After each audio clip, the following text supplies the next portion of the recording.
Bayangkan, di tengah dunia yang bising, penuh suara notifikasi dan percakapan tak henti-henti, kamu duduk sendirian.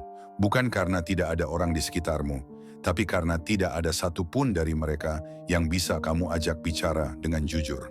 Kamu mungkin tersenyum di luar, berbasa-basi di grup chat, tapi di dalam hati, kamu merasa sendiri. Kadang kamu bertanya, kenapa makin dewasa, lingkaranmu malah mengecil?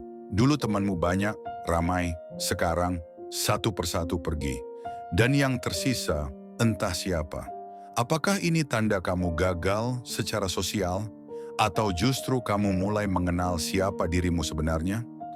Bisa jadi kamu tidak kekurangan teman, tapi kamu sudah berhenti pura-pura cocok.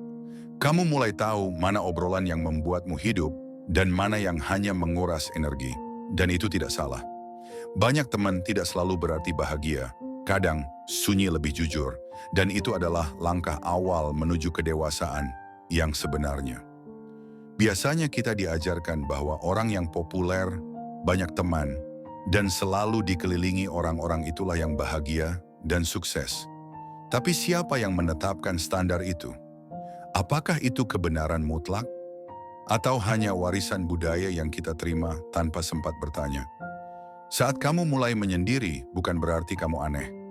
Bisa jadi kamu mulai memilih, menyaring, dan berhenti memaksakan diri di tempat yang tidak kamu percayai.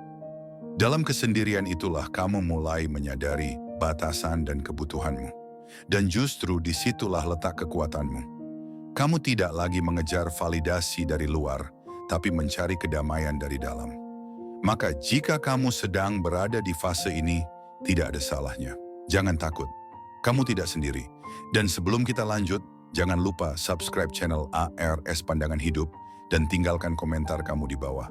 Kita akan bahas lebih dalam, pelan-pelan, dan mungkin kamu akan menemukan bahwa kesepian bukan kutukan, tapi bentuk kejujuran. Kesendirian tidak selalu buruk.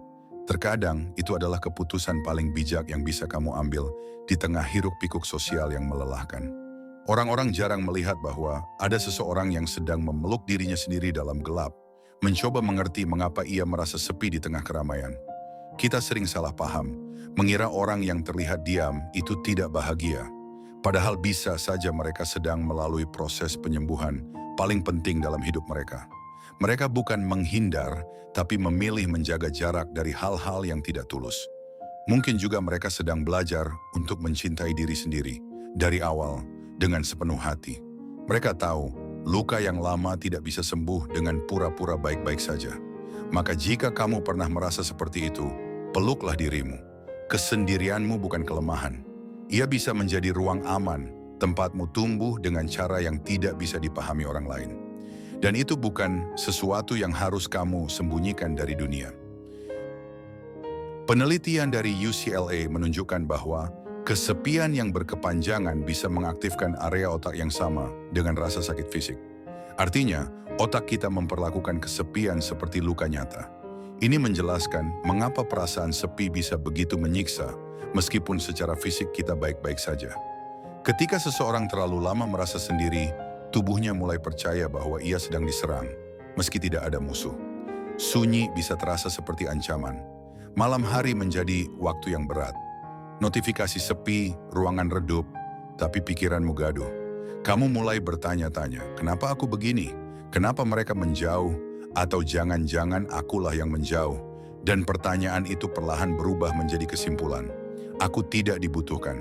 Aku tidak penting. Tapi kamu tahu, pikiran saat kita sedang rapuh sering bicara dengan logika yang tajam, tapi tidak adil. Jangan langsung percaya pada semua kesimpulan yang lahir dari malam yang sunyi.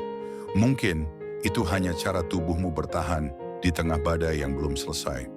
Kesimpulan yang lahir dari kesepian seringkali menyakitkan, tapi yang lebih berbahaya adalah ketika kita mulai mempercayainya sebagai kebenaran mutlak.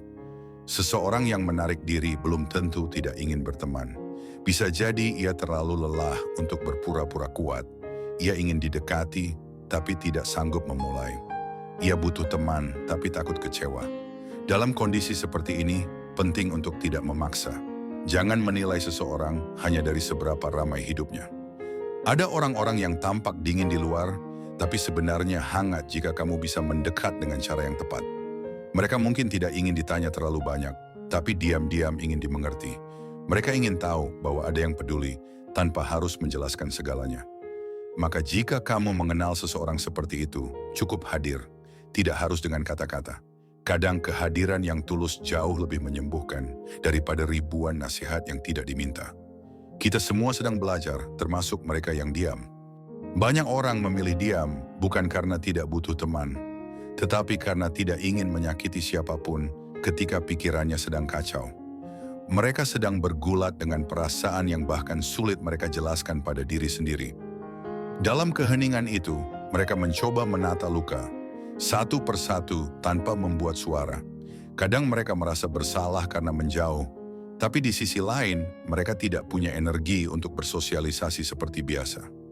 Lingkungan sekitar yang menuntut keceriaan justru menambah tekanan. Mereka merasa harus terlihat bahagia, padahal di dalam sedang berantakan. Tidak semua orang tahu bahwa kecemasan sosial bisa membuat seseorang kehilangan koneksi yang dulu terasa hangat. Ini bukan tentang tidak dicintai, tapi lebih kepada ketidakmampuan mengelola dinamika sosial saat diri sedang rapuh. Jika kamu pernah atau sedang berada di titik ini, tidak perlu memaksa diri. Pelan-pelan saja. Menyendiri bukan kelemahan, itu bisa menjadi bentuk perawatan diri yang paling jujur dan paling berani. Tahukah kamu, orang dengan gangguan kecemasan sosial kronis lebih rentan kehilangan lingkaran sosialnya? Ini bukan karena mereka menyebalkan atau tidak menarik, tetapi karena mereka kesulitan memahami pola-pola interaksi yang kompleks. Mereka khawatir berkata salah, takut mengecewakan, dan akhirnya memilih diam. Dalam budaya yang menuntut kita untuk selalu bisa membaur, tersenyum, dan ramah, orang-orang seperti ini sering merasa tertinggal. Padahal di balik semua itu, mereka menyimpan kepekaan luar biasa. Mereka merasakan lebih dalam, memikirkan lebih banyak, dan mencintai dengan hati-hati. Tapi sayangnya, mereka juga lebih mudah lelah dan lebih cepat menarik diri ketika merasa tidak aman. Maka ketika mereka mulai menyendiri, itu bukan berarti mereka menyerah. Bisa jadi mereka sedang beristirahat dari dunia yang terlalu keras untuk empati mereka. Kita semua seharusnya belajar untuk tidak terburu-buru menghakimi, sebab setiap orang menyimpan pertempuran yang tidak kita lihat. Dan mungkin menyendiri adalah cara mereka menjaga dirinya dari luka yang pernah membekas.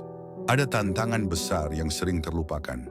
Bagaimana tetap merasa manusiawi saat kamu kehilangan koneksi dengan sesama manusia. Ketika tidak ada lagi tempat curhat, tidak ada obrolan tengah malam, tidak ada ajakan hangout mendadak. Di saat seperti itu, banyak orang merasa seperti kehilangan identitas. Karena manusia adalah makhluk sosial, kita sering menggantungkan eksistensi pada kehadiran orang lain. Tapi bagaimana jika yang tersisa hanya dirimu sendiri? Disinilah kamu belajar hal paling penting, berdamai dengan sunyi. Menerima bahwa ada masa di mana kamu tidak harus produktif, tidak harus ramai, tidak harus baik-baik saja. Kamu hanya perlu hadir sebagai dirimu. Kesehatan mental bukan soal berapa banyak kamu tertawa di luar sana, tapi seberapa jujur kamu mengenali apa yang kamu rasakan. Berani mengakui bahwa kamu lelah, sedih, atau kesepian tanpa perlu merasa bersalah. Dan dari situlah kekuatanmu tumbuh, dari keberanian untuk menjadi utuh, walaupun sedang tidak lengkap. Pernahkah kamu berada di fase di mana satu-satunya yang kamu punya hanya dirimu sendiri? Tidak ada yang bertanya kabar, tidak ada yang memberi pelukan, tidak ada pesan masuk yang berarti. Rasanya seperti mengambang di tengah keramaian. Tapi anehnya, dari tempat sepi itu, kamu mulai melihat banyak hal dengan lebih jernih. Kamu mulai tahu siapa yang benar-benar peduli, siapa yang hanya ada saat senang. Kamu mulai mendengarkan suara hatimu sendiri, bukan hanya suara dunia. Dan yang lebih penting, kamu mulai mengenal siapa dirimu sebenarnya. Menyendiri, dalam bentuknya yang paling dalam, bisa menjadi jendela menuju kejujuran. Kamu mulai berani mengatakan, aku tidak baik-baik saja, dan itu tidak apa-apa. Karena hidup bukan kompetisi untuk selalu terlihat sempurna. Kadang, yang kamu butuhkan bukan keramaian, tapi ruang untuk bernapas. Maka jika kamu sedang sendiri sekarang, anggap itu sebagai masa pemulihan.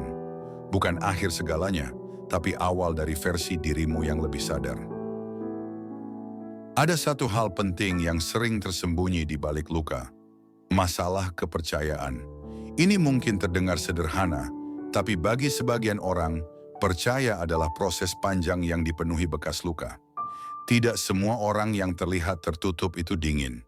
Bisa jadi mereka pernah terbuka dan disakiti, pernah percaya dan dikhianati. Mereka belajar dari pengalaman bahwa tidak semua orang layak tahu bagian terdalam dari hati mereka. Dan sejak saat itu, mereka mulai selektif. Mereka tidak lagi mudah dekat dengan siapa saja. Bukan karena sombong, tapi karena hati mereka pernah terluka terlalu dalam. Jadi ketika kamu melihat seseorang yang lebih banyak diam, jangan langsung mengira mereka tidak ingin bicara. Bisa jadi mereka hanya belum menemukan orang yang tepat untuk diajak bicara. Dan itu tidak masalah. Karena kepercayaan adalah sesuatu yang dibangun, bukan diminta. Kepercayaan bagi sebagian orang adalah mata uang yang sangat mahal. Mereka tidak memberikannya begitu saja karena mereka tahu risikonya. Sekali kecewa, rasanya seperti kehilangan pijakan. Luka yang ditinggalkan oleh pengkhianatan tidak selalu terlihat, tapi bisa tinggal sangat lama di dalam. Kadang, bahkan bertahun-tahun kemudian, seseorang masih merasakan efek dari satu hubungan yang gagal. Mereka menjadi lebih waspada, lebih tertutup, dan lebih sensitif terhadap tanda-tanda ketidaktulusan. Bukan karena mereka tidak ingin dekat dengan orang lain, tapi karena mereka tidak ingin disakiti lagi. Dan ini adalah bentuk perlindungan diri. Kamu tidak bisa memaksakan seseorang untuk membuka diri sebelum mereka merasa aman. Maka penting untuk menciptakan ruang yang membuat orang lain merasa dihargai dan diterima, tanpa tekanan. Jika kamu sedang berusaha memulihkan kepercayaanmu pada orang lain, pelan-pelan saja. Tidak ada yang salah dengan membangun batas. Justru disitulah kamu belajar menjaga dirimu, agar tidak jatuh ke luka yang sama lagi. Hubungan palsu bisa terasa lebih melelahkan daripada kesendirian. Kamu pernah merasakannya? Duduk bersama orang-orang yang ramai tapi hatimu terasa kosong, tertawa tapi tidak benar-benar bahagia. Itu karena kamu tahu hubungan itu tidak tulus. Kamu tahu kamu sedang berpura-pura nyaman. Dan itulah sebabnya kamu memilih untuk menarik diri. Bukan karena kamu tidak suka orang lain, tapi karena kamu tidak ingin terus berpura-pura. Kamu ingin hubungan yang jujur, yang apa adanya. Dan sayangnya, tidak semua orang mampu atau mau hadir dalam hubungan seperti itu. Maka kamu memilih menyendiri, bukan karena menyerah, tapi karena kamu menghargai dirimu sendiri. Kamu tahu bahwa memaksakan diri berada di tempat yang salah hanya akan menyakiti dirimu lebih dalam. Jadi kamu istirahat sejenak. Mungkin sepi, tapi setidaknya kamu bisa bernapas. Dan suatu hari nanti, ketika kamu menemukan orang yang tepat, kamu akan membuka hati lagi. Tapi kali ini, tanpa perlu kehilangan dirimu dalam prosesnya. Dalam proses mengenal diri sendiri, kadang kamu akan kehilangan orang-orang yang dulu terasa dekat. Itu bukan karena mereka jahat, atau kamu berubah menjadi pribadi yang buruk. Tapi karena kamu mulai memiliki standar baru. Kamu tidak lagi mau terlibat dalam percakapan yang kosong, hubungan yang sepihak, atau keakraban yang hanya muncul saat mereka butuh sesuatu. Kamu mulai sadar bahwa waktu dan energi adalah sesuatu yang berharga, dan kamu ingin memberikannya pada orang yang benar-benar menghargai keberadaanmu. Maka tidak aneh kalau semakin kamu dewasa, lingkaranmu mengecil. Tapi justru di situ kamu mulai menemukan hubungan yang lebih berkualitas. Bukan yang paling sering datang, tapi yang paling tulus bertahan. Hubungan yang tidak membuatmu harus selalu bercerita, tapi membuatmu tenang hanya dengan keberadaannya. Dan itu cukup. Kadang satu orang yang benar-benar hadir jauh lebih berarti daripada 10 yang hanya muncul saat senang. Jadi jangan takut kehilangan keramaian saat kamu sedang menemukan kedamaian. Dalam kesendirian, kamu mulai menyadari banyak hal yang dulu terlewat. Kamu mulai memahami bahwa kebahagiaan sejati tidak selalu datang dari luar. Kadang, itu datang dari hal-hal kecil yang selama ini tidak kamu sadari. Secangkir kopi pagi, suara hujan, atau lagu lama yang tiba-tiba terdengar berbeda. Kamu mulai belajar memeluk dirimu sendiri. Bukan dengan paksaan, tapi dengan pengertian. Bahwa kamu tidak harus kuat setiap saat. Bahwa ada kalanya kamu boleh menangis, gagal, dan merasa tidak tahu arah. Tapi kamu tetap bertahan. Dan itu adalah bentuk keberanian yang sesungguhnya. Dalam sunyi, Kamu menemukan versi dirimu yang lebih jujur. Bukan versi yang ingin dilihat orang, tapi yang benar-benar kamu butuhkan. Dan semakin kamu nyaman dengan dirimu sendiri, semakin kecil ketergantunganmu pada validasi luar. Kamu tidak lagi mencari teman untuk mengisi kekosongan, tapi untuk saling melengkapi. Dan itulah hubungan yang sehat. Bukan saling bergantung, tapi saling mendukung. Kadang, orang paling tenang di ruangan justru adalah mereka yang pernah menghadapi badai paling besar. Mereka tahu rasanya dikhianati, dilupakan, bahkan diremehkan.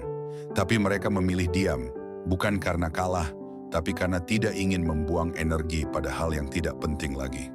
Mereka sudah melewati banyak hal, dan kini mereka lebih memilih menjaga kedamaian batin. Mereka tidak lagi terburu-buru mencari teman baru, karena mereka tahu hubungan yang bermakna tidak dibangun dalam sehari. Mereka lebih percaya pada proses, dan jika kamu merasa seperti itu bukan sesuatu yang salah. Kamu hanya sedang memasuki fase di mana kamu lebih selektif. Kamu tidak ingin menjelaskan segalanya, tapi berharap bisa dimengerti tanpa harus berkata terlalu banyak. Itu wajar, karena semakin dewasa kita tidak lagi mencari banyak telinga. Kita hanya butuh satu hati yang benar-benar bisa memahami. Dalam masyarakat yang terus-menerus menuntut untuk selalu aktif, produktif, dan bersosialisasi, memilih menyendiri sering disalahartikan. Kita dianggap menyendiri karena gagal, bukan karena sadar. Tapi jika dipikir lebih dalam, mungkin menyendiri justru tanda bahwa kamu sedang tumbuh. Kamu mulai memilah mana interaksi yang membuatmu hidup, dan mana yang hanya menguras energi. Kamu mulai tahu batasmu, dan kamu belajar untuk menghormatinya. Ini adalah bentuk penghargaan tertinggi pada diri sendiri. Memberi ruang untuk pulih, untuk bernapas, untuk sekadar diam tanpa merasa bersalah. Dan dari sana, kamu mulai membangun hubungan yang lebih sehat dengan dirimu, dengan orang lain, dan dengan dunia. Jadi jika suatu hari kamu merasa sepi, jangan langsung berpikir kamu gagal. Bisa jadi kamu hanya sedang jujur. Dan kejujuran itu mungkin menyakitkan di awal, tapi akan membawamu ke tempat yang lebih damai. Sebab bukan jumlah teman yang menentukan kebahagiaanmu, tapi kedalaman hubungan yang kamu miliki. Penting untuk diingat bahwa tidak semua kesepian harus dihindari. Ada jenis kesepian yang menyembuhkan. Kesepian yang memberi waktu untuk refleksi, yang membuatmu kembali menyusun ulang prioritas hidupmu. Kamu bisa bertanya pada diri sendiri, siapa aku sebenarnya dan apa yang benar-benar aku butuhkan? Di saat-saat sepi, itulah kamu bisa mendengar jawaban yang selama ini tertutup oleh kebisingan dunia luar. Kamu bisa menemukan bahwa mungkin kamu selama ini terlalu sibuk menyenangkan orang lain sampai lupa bagaimana menyenangkan dirimu sendiri. Maka, ketika kamu mulai menarik diri, bukan berarti kamu menyerah. Kamu hanya sedang mengambil jeda. Dan dalam jeda itu, kamu mungkin tidak menemukan banyak teman, tapi kamu akan menemukan versi dirimu yang lebih utuh. Dan versi itu tidak tergantung pada siapapun untuk merasa cukup. Kesendirian bukan musuh. Ia bisa menjadi guru, mengajarkanmu cara berdiri sendiri, cara mencintai diri sendiri, dan cara pulang ke dirimu sendiri. Beberapa orang yang kamu temui mungkin tidak akan mengerti kenapa kamu berubah. Kenapa kamu lebih banyak diam, tidak lagi sering hadir di pertemuan, atau memilih untuk tidak membalas pesan. Mereka mungkin mengira kamu menjauh, padahal kamu hanya sedang memulihkan diri. Kamu tidak menjauh karena marah. Kamu hanya sedang mencoba tidak menyakiti siapapun, termasuk dirimu. Sayangnya, tidak semua orang bisa memahami fase ini. Dan itu tidak apa-apa. Kamu tidak harus menjelaskan dirimu ke semua orang. Orang yang benar-benar peduli akan bertanya dengan hati, bukan dengan penilaian. Mereka akan hadir tanpa menghakimi, dan mungkin itulah satu dari sedikit orang yang kamu butuhkan dalam hidupmu. Tidak perlu ramai, cukup yang tulus. Dan jika saat ini kamu belum menemukannya, tidak apa-apa juga. Yang penting, kamu tidak berhenti mencintai dan menerima dirimu. Karena pada akhirnya, kamu adalah teman yang paling setia bagi dirimu sendiri. Dan itu adalah permulaan dari semua hal baik. Kamu yang sedang membaca atau mendengar ini mungkin pernah merasa kehilangan arah. Bertanya-tanya, kenapa semua terasa menjauh? Tapi kamu harus tahu, tidak semua kehilangan berarti kekurangan. Kadang, kehilangan justru membuka ruang bagi hal yang lebih baik untuk masuk. Kamu sedang menata, dan itu butuh waktu. Jadi jangan buru-buru sembuh hanya agar terlihat baik-baik saja. Luka tidak harus cepat kering, ia hanya perlu dirawat dengan sabar. Dan kesendirian bisa menjadi ruang paling aman untuk itu. Di sana kamu bisa menangis tanpa malu, tertawa tanpa alasan, dan tumbuh tanpa penonton. Dan ketika kamu siap, kamu bisa kembali keluar, bukan sebagai sosok yang menutupi luka, tapi sebagai seseorang yang telah belajar hidup bersamanya. Jadi tenanglah, tidak ada yang salah dengan perjalananmu. Tidak semua orang paham jalan sunyi, tapi itu bukan berarti jalan itu salah. Kadang jalan sunyi justru yang paling jujur membawamu pulang ke diri sendiri. Terima kasih sudah mendengarkan sampai di titik ini. Kamu luar biasa karena bertahan sejauh ini. Apa yang kamu rasakan valid. Kesendirianmu tidak membuatmu kurang. Justru itu mungkin tanda bahwa kamu mulai sadar. Bahwa kamu tidak lagi hidup untuk menyenangkan semua orang.